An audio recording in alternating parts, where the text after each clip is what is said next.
think we should look first, before we get into the specifics of the research. I want to tell you what has happened to this abduction phenomenon in general, and you've read about it, so you're going to follow me very quickly as we go through how this has been a revelation of experience to the UFO community.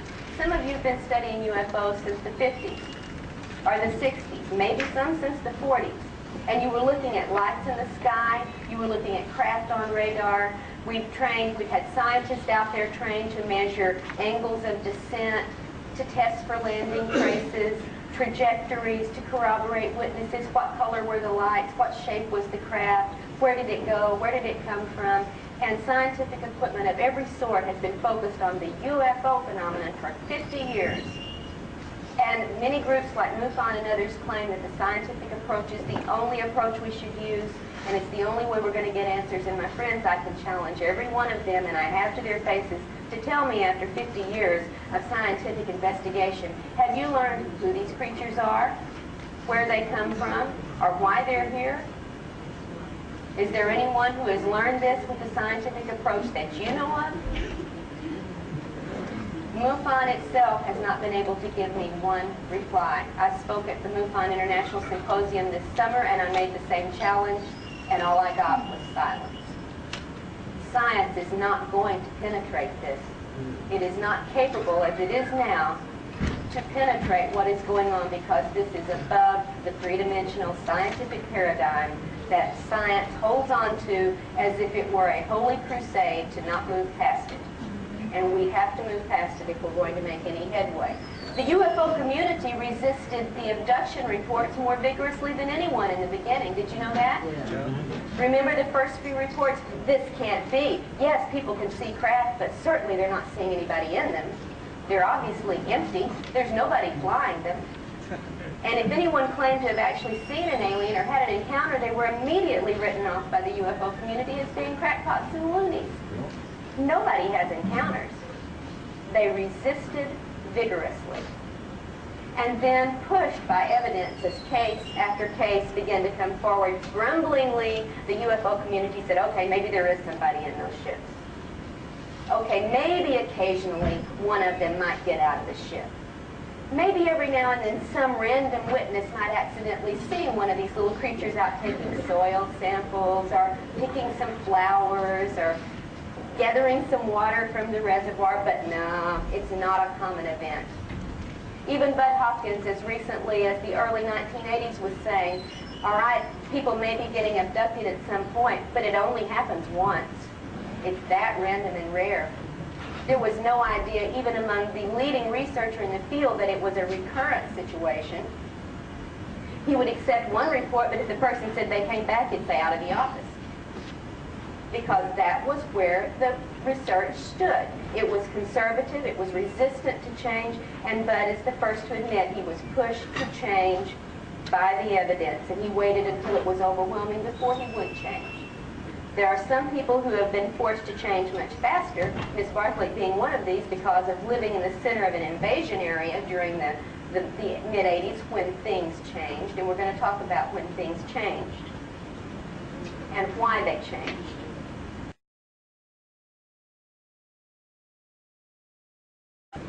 Now, David Jacobs has said recently that as far as his research with Bud and others has shown, the activity really began around 1900. And we know from some of our own research that the abduction phenomena has affected families going back 4 generations, and that would be around the turn of the century. In my husband's family, for example, his grandmother had an encounter with non-human entity that led her off into a swampy area where there was a period of missing time before she was returned when she was only 5 years old. That was 1903. So if you think it's new, if you think it's something the media has spread, you start looking into the cases and find out how far back it goes in some of these families' generations. I know of an African-American family in East Texas that has had it going on since the early 1900s, and it's still going on today with that same family. 3 to 4 generations is fairly typical. When you get a first abduction report from someone, one of the first things you do is say, let me talk to the rest of your family.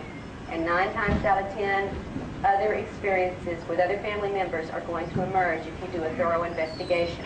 So we know this is not a new phenomenon, that somebody dreamed death out of false memory syndrome, out of Close Encounters of the Third Kind, or the movie E.T., or science fiction of the 30s and 40s. It was there before the turn of the century. It is transgenerational.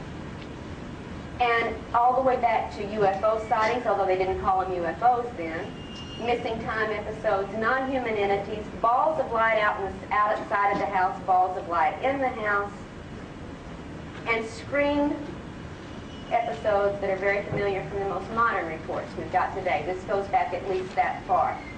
We have reason to think from people like Jacques Vallée and some of the others who've worked into the historical perspective that this has been going on maybe for hundreds of years. Some people like Zecharia Sitchin say maybe it's been going on for thousands of years. I won't disagree with any of them, but I'll tell you this, whatever was going on for those hundreds of thousands of years at a fairly steady level is not going on now at that level. It has changed. Standard operating procedures out the window. What we have now is an explosion since the mid-80s of abduction activity, consciously remembered encounters, multiple witness abduction encounters, UFOs on radar, photo, video, live action. It's performing in many, many areas for many, many witnesses and invading many, many lives. And that was not the case 100 years ago, not the case 500 years ago. Something has changed. And I think we better pay attention to why it's changed now and try to talk about what's behind the change, what's the nature of that change, and how should we feel about it. For the most part, for these hundreds of years, all these encounters were only very consciously remembered, very heavily screened, fairly non-intrusive, and extremely isolated. That ain't the case now. Not what we know of from the work that's been going on since the early 80s. That when did the change start to shift? Jacob says around 1900. Families all over the globe began to have this phenomena show up in their lives. Again, though, very isolated, very non-intrusive, just a little bit more numerous.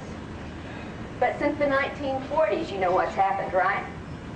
We've had accelerated activity, numerous multiple UFO sightings, displays in effect for people, sometimes hundreds of people at once, and increased global communications has made it very widely known around the planet. We now have a way to talk to each other very quickly on this globe where we didn't in 1900 or 1800. We get reports from remote villages in South Africa, from remote villages in Mongolia, from remote villages in India, from remote villages in the Arctic Circle. We know it's going on globally at an ever-increasing rate because we have now that communication that lets us know. Now, that started in the 40s. Before 1947, before Roswell, by the way, but that seemed to be one of those trigger points that everybody can hold on to. What happened in the 50s, early 1950s, UFO historians? What happened then?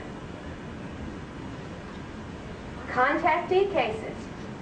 Do you remember reading about the early contactees in the early 50s?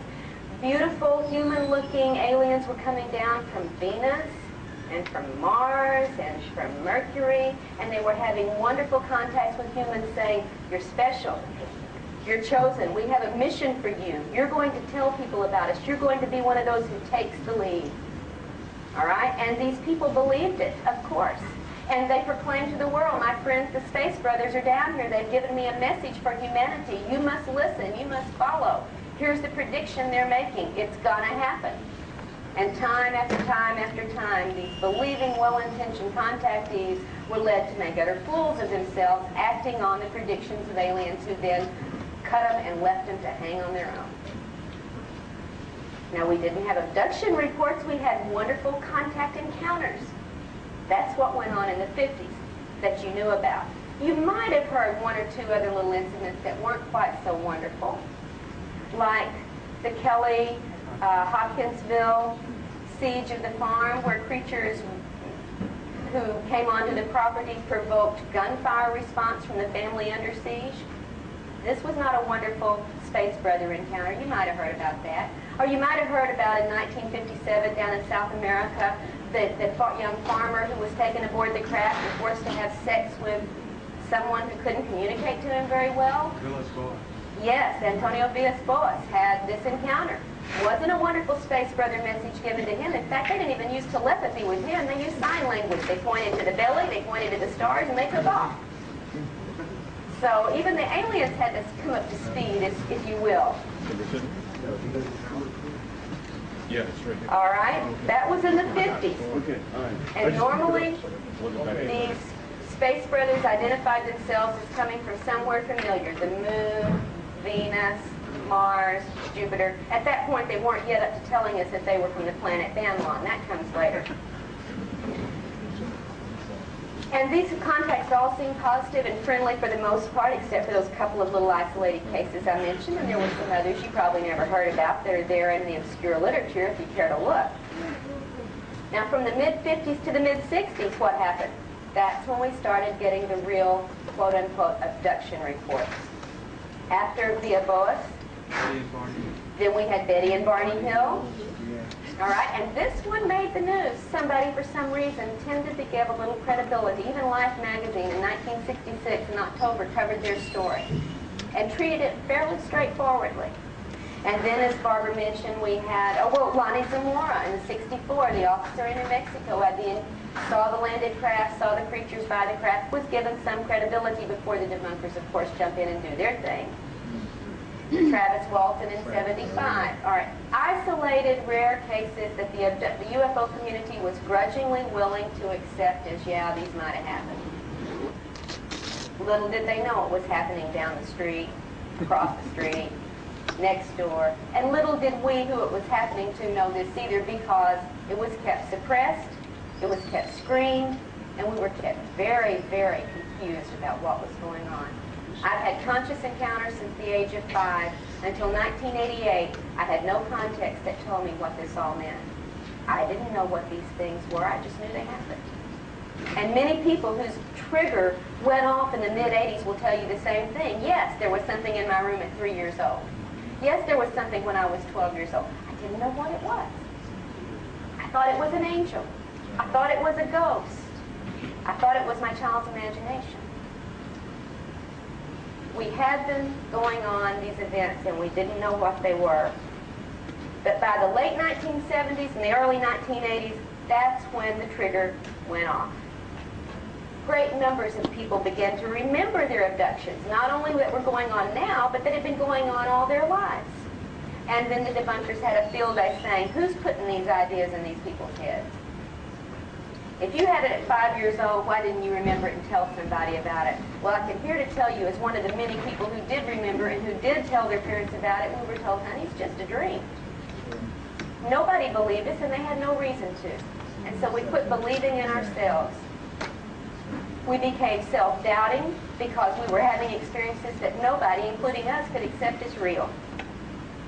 And the UFO community slowly, by the early 80s, had to start listening to pioneers like Bud and others who were working in this field to bring this information to light and saying, okay, maybe it's going on. I'll tell you, since most encounters are suppressed or screened in our conscious memories, they could be much more numerous even today than we have any idea. We do not know how many times we've been abducted. I've been interviewed in numerous public forums by you've been studying UFOs since the 50s or the 60s, maybe some since the 40s. And you were looking at lights in the sky, you were looking at craft on radar. We've had scientists out there trained to measure angles of descent, to test for landing traces, trajectories, to corroborate witnesses, what color were the lights, what shape was the craft, where did it go, where did it come from. And scientific equipment of every sort has been focused on the UFO phenomenon for 50 years. And where they come from, or why they're here, is there anyone who has learned this with the scientific approach that you know of? MUFON itself has not been able to give me one reply. I spoke at the MUFON International. I think we should look first, before we get into the specifics of the research, I want to tell you what has happened to this abduction phenomenon in general, and you've read about it, so you're going to follow me very quickly as we go through how this has been a revelation of experience to the UFO community. Many groups like MUFON and others claim that the scientific approach is the only approach we should use, and it's the only way we're going to get answers. And my friends, I can challenge every one of them, and I have to their faces, to tell me after 50 years of scientific investigation, have you learned who these creatures are?